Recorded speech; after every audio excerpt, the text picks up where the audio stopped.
Welcome to the Kingdom Business Breakthrough Podcast. We help entrepreneurs gain influence and favor by applying God's kingdom principles in their business and personal life. Welcome your host, Derek Ty.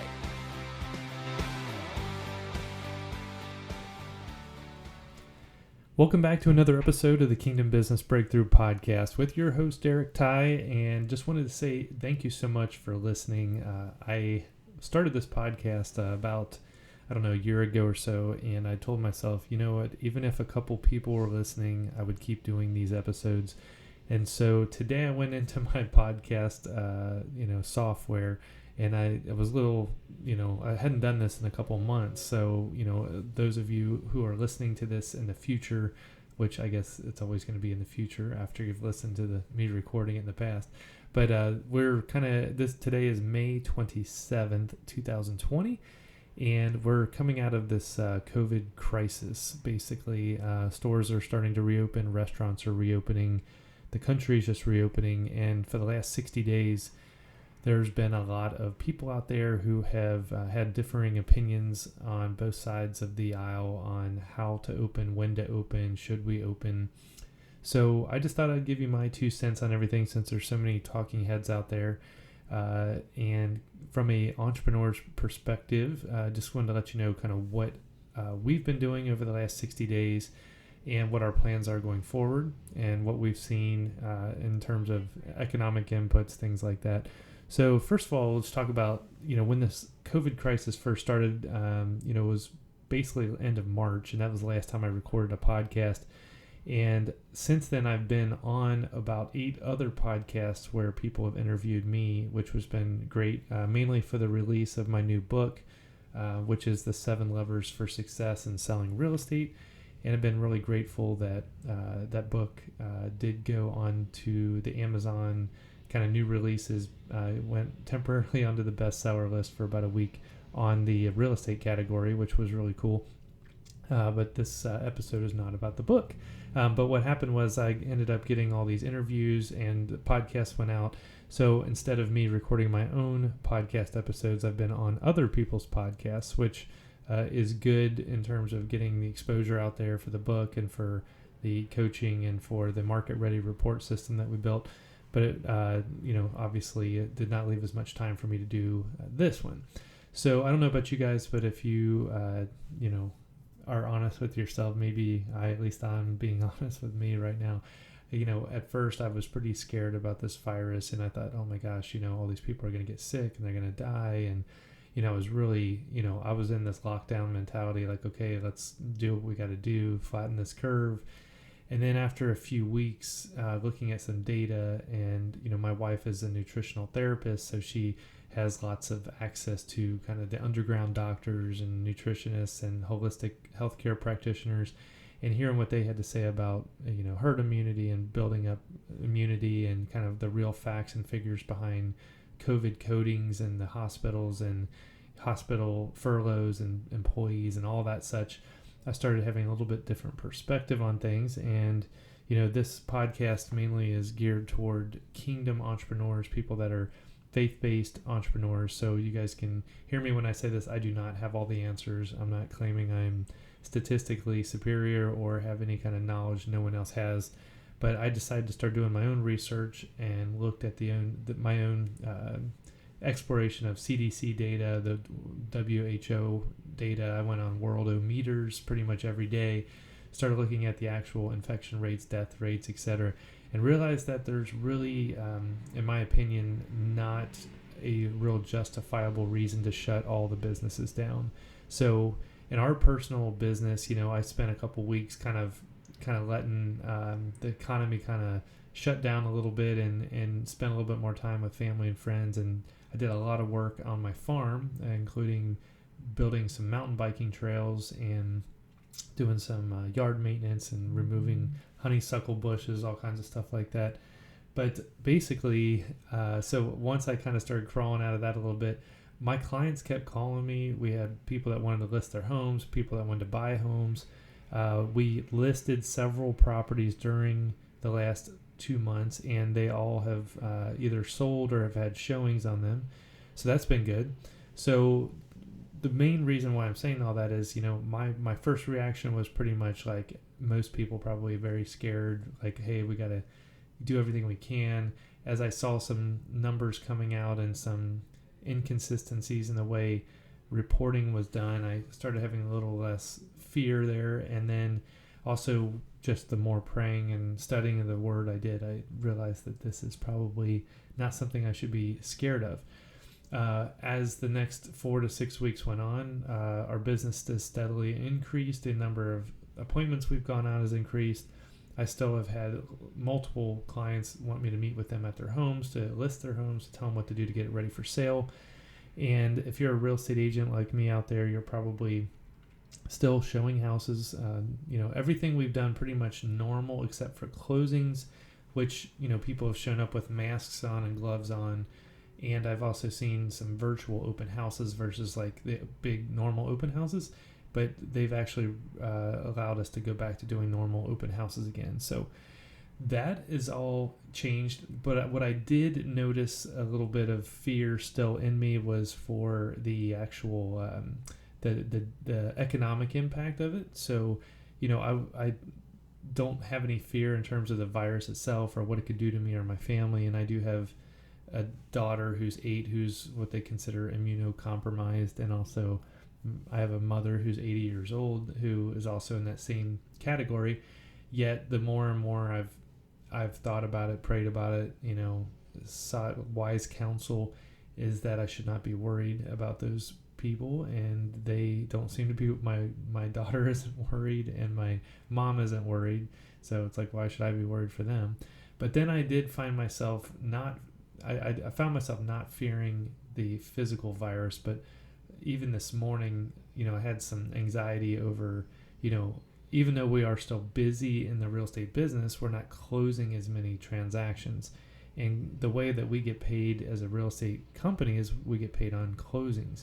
So if the closings are not happening at the same rate they did in the past, and all of our budgets are based upon those numbers, it makes it a little harder to pay bills and do other things. So we also own multiple short-term rental properties, and as those of you who have been following the news realize that most Airbnb and VRBO, cancellations started happening right around the beginning of this coronavirus, and they were allowing their renters to cancel with no penalty. So all the owners of the properties, including me and my wife, ended up paying basically back a lot of money to people that had booked properties.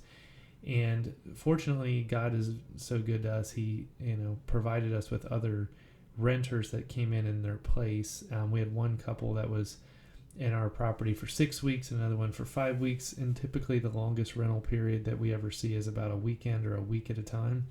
So having someone there for 5 or 6 weeks was definitely a big financial boost for us. We're very grateful. We gave them a little break off of the nightly rentals, gave them like a longer term rental rate. So that was good for them, good for us. And then our seasonal bookings started picking back up on those rental properties. So that's great. People are starting to travel again. They are even taking small little mini vacations in town. And we've actually seen local weddings happening. And some of them are kind of underground weddings, I guess, because some of these bigger facilities will not open. But and I think there's some limitations on how many people you can have still in a room together. But there are some outdoor weddings, and then we've hosted the families at the properties. So the reason I was mentioning all that was my fear was based more on the financial impact to my family versus the physical, presence of the virus and the physical effects of the virus. So I'm over the fear of the first part, and I'm slowly, putting my faith and trust back into God in the situation of providing for my family and finances in our real estate business. So, it's partly, just kind of an update on what's going on in the world. And part of it is just to let you guys know where I'm at on my faith journey. And still, I'm asking for prayers and encouragement for those of you who are listening to this, for my real estate business and for my family as we still navigate kind of coming out of the post-COVID era here of whatever that's going to look like. If you're out there listening and you're feeling super discouraged or depressed or like, man, is this ever going to get back to normal? I can give you a few tips that have worked for me. So a couple things. First, I would get a couple battle buddies. These are people maybe that you go to church with, or you're in some kind of a small group with, or maybe, online through Facebook. And if you go to our Facebook page, the Kingdom Real Estate Agents Facebook page, connect with someone on there, say, hey, I need some prayer. People will jump on there and help you out. There's also another group I'm a part of called 100X. It's a faith-based, community of entrepreneurs. There's always people in there that are willing to pray for each other. So that's one thing. Get a battle buddy and ask that person. Don't be ashamed or afraid to say, hey, I need prayer today. I'm feeling a little depressed today. I'm feeling a little anxious today. And I've had so much encouragement happen out of that. And then pray for other people. Second thing is just read the Bible every day. Like, I'm doing the Bible in a year again this year. And, sometimes you're in these, parts of the Bible where it doesn't seem like it's real relevant, like Exodus or, Leviticus, where it's just rules about how do you wash your hands, or which is kind of ironic, but all these other kind of rule-based things back in the Old Testament. But some of those I kind of skim through, and then it'll get to like another part where it pulls something out of Galatians or Proverbs or James, and telling you to ask God for wisdom, and he'll generously grant that to you. So I'd highly encourage you to do some kind of regular Bible reading before you start your day. Don't get on social media. Don't get on the news. Don't hear the water cooler talk and get all upset. And then the next thing I would do is get in physical proximity with other people. And I know that this is probably frowned upon nationally because, everyone's trying to do the social distancing thing. But I think if we completely isolate ourselves socially, and you're only behind a Zoom screen, you're only behind a wall, whatever you want to say, I think at some point your spirit's just craving human interaction. And you're around your family every day, but maybe you just need to get out to lunch. And if you're being super cautious, I'm not judging you, but maybe you sit at other ends of the table in an outdoor seating, or at a park, on a park bench. Maybe you just go stand at meet somebody at your grocery store or Home Depot and talk 6 feet apart, if that's what makes you feel comfortable with everything that's going on. But just get into physical proximity with people where you can see them, see their facial, things like body language. There's just something powerful about being in proximity with other people. And then I guess my last tip would be is to stay out of the negative news. It's really easy just to turn on the news and just sit there and binge watch it for an hour or two or longer, or get on Facebook and scroll through all the media feeds. I've done it. Trust me, I'm not saying anything that I haven't done myself. The more we can get out of that stuff and be in relationship with other people, to read the Bible, to be on the phone in physical proximity. And then the last thing I do is say, and from my wife, from a nutritional standpoint, she would give you her own set of tips, but getting out in the sun and just getting some sun exposure is so good for you, especially now we're heading into some warmer months. I put up a cheap above ground swimming pool in my backyard because we've never had a pool before. I've always wanted one, and it wasn't in the budget this year to do a fancy in-ground pool. So I just put up a cheap above ground pool that I bought at Big Lots and threw it in the backyard. And I went out last night on a raft and watched the sunset 8 or 9 o'clock at night. I put some cool beach music on that I made a station on Pandora, like Margaritaville and all this kind of fun stuff. But just getting outside, getting in the sun, just having that physical experience with nature is just so powerful and relaxing. And I'd say go for a walk, go for a bike ride. I did 21 miles on Sunday on Memorial Day weekend, where I just by myself got on my bike we have a paved bike trail that's covers basically the state of Ohio. And I did 21 miles on that. And it was so amazing. Honestly, I just enjoyed being outside, seeing everybody out riding their bikes, all the, kids, just everyone enjoying the weather. It was like 75 degrees and sunny, just amazing. So, my advice to you is don't just sit there, stay depressed, stay looking at the news, Facebook, just commenting on other people's posts. Get out there and physically see people, get out there and do something, get out there and exercise, get in the sun. Take a walk, take a bike ride, eat a meal with someone. I mean, it's huge, huge, huge. But those are my advice, and again, these are all things I've struggled with, and I'm not trying to, give you guys this list of things that I wouldn't do myself. These are all things that I'm trying to do to kind of get out of this funk I'm in a little bit.